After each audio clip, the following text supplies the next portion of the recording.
Hello everyone.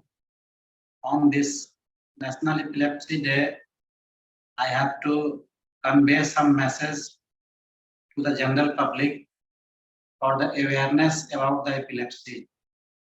Myself, Dr. Arun Kumar, practicing as neurophysician at Jamshedpur in Brahmanand Narayan Multi-Specialty Hospital. Epilepsy के बारे में बहुत सारी भ्रांतियां हैं लोगों में, जैसे ये छुआछूत की बीमारी है, इस पे दैवी प्रकोप है इसलिए ऐसा हो रहा है, इसको तांत्रिक या ओझा वगैरह के पास ले जाना चाहिए। फिर बहुत सारे लोग ऐसा मानते हैं कि इसमें मेडिकल साइंस का बहुत ज़्यादा रोल नहीं है, थोड़ा बहुत जैसे चंद्रमा और सूर्य से भी बहुत लोग इसको कोरिलेट करते हैं। जैसे देहात में बहुत सारी भ्रांतियां हैं कि अमावस्या या पूर्णिमा के दिन खास करके ये होता है, जबकि ऐसा कोई कोरिलेशन मेडिकल साइंस में अभी तक पाया नहीं गया है। और जहाँ तक मेडिकल साइंस के अनुसार से एपिलेप्सी एक दिमागी बीमारी है, एक ब्रेन से रिलेटेड बीमारी है, जिसमें ब्रेन के इलेक्ट्रिकल इम्पल्सेस इम्बैलेंस हो जाने के चलते ये बीमारी होती है। कभी-कभी ये इम्पल्स एक जगह से शुरू होकर के पूरे शरीर में फैलता है और कभी-कभी सिर्फ जिस जगह से शुरू होता है उस पार्टिकुलर पॉइंट पर ही उस पार्टिकुलर ऑर्गन को ही अफेक्ट करता है।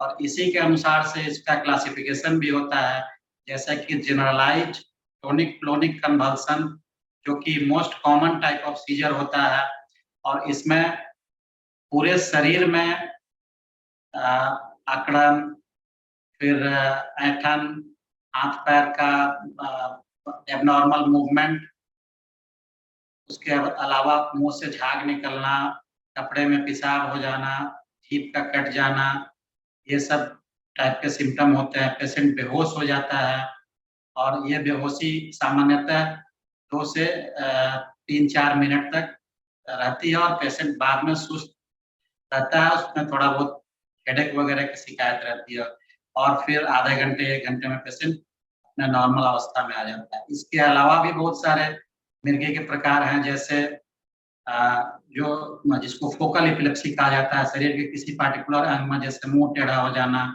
हाथ का बार-बार कंपन होना, हाथ में झनझनाहट वगैरह होना।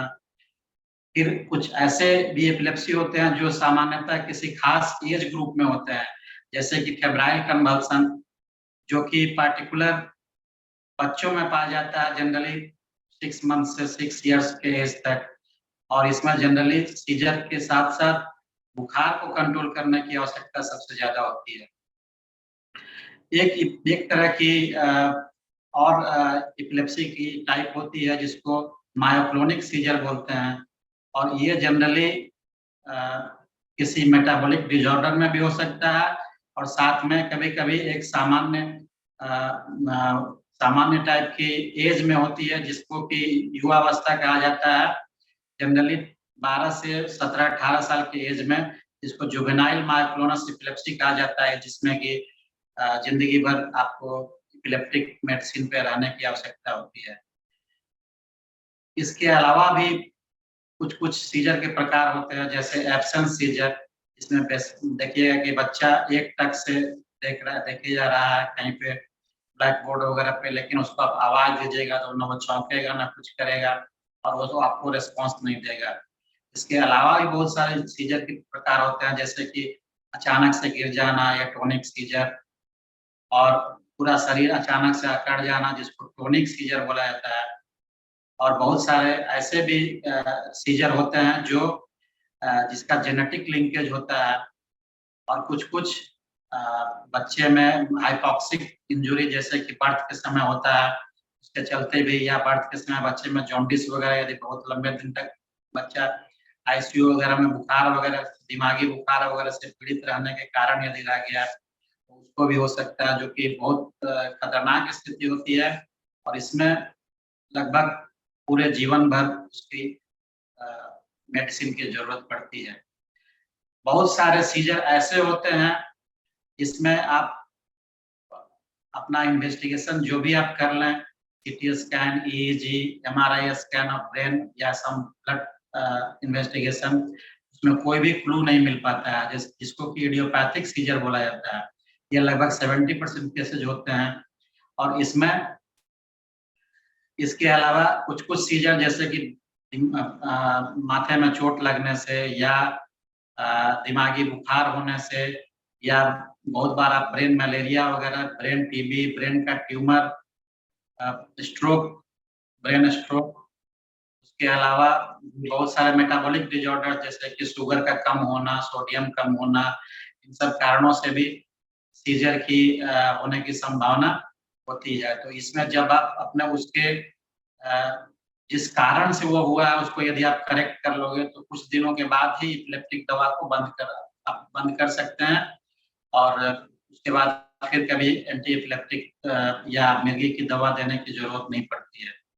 पर idiopathic seizure, juvenile myoclonic seizure और जितने भी जनरलाइज़्ड सीज़र या फोकल सीज़र में जनरली जो किसी खास कारण से नहीं होते हैं, उसमें 3 से 4 साल तक मिर्गी की दवा देने की ज़रूरत पड़ती है और फिर उसको धीरे-धीरे टेपर करके बंद करने की ज़रूरत होती है। यदि आप अचानक से उसको बंद कर देंगे, फिर से मिर्गी की दौरा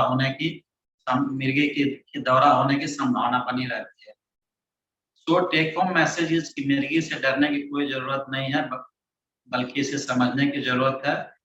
डॉक्टर के परामर्श के अनुसार आपको जो दवा बताई गई है, उसको आप उसके अनुसार से फ़ॉलो करें। उसे नियमित समय पे खाएँ, किसी भी समय और किसी भी टाइम में उसको आप बंद नहीं करें, जब तक डॉक्टर आपको बंद करने के लिए या उसका डोज़ टेपर करने के लिए नहीं बोलें। और धीरे-धीरे जब आपका डोज़ टेपर हो जाए, तो भी 1-2 महीने फ़ॉलो-अप में रहना चाहिए क्योंकि उसी 1-2 महीने में सीज़र को रिकवर करने की या मिर्गी को फिर से होने की संभावना ज़्यादा रहती है। और मिर्गी एक ऐसा रोग है जो छुआ-छूत की बीमारी नहीं है और इसका कोई सिस्टम में ज़्यादा अच्छा इलाज है और यहाँ नहीं है और वहाँ है, ये सब समझने की बहुत ज़्यादा ज़रूरत नहीं है। दवा को समय पे खाएँ और स्वस्थ और तंदुरुस्त रहें। Thank you everyone.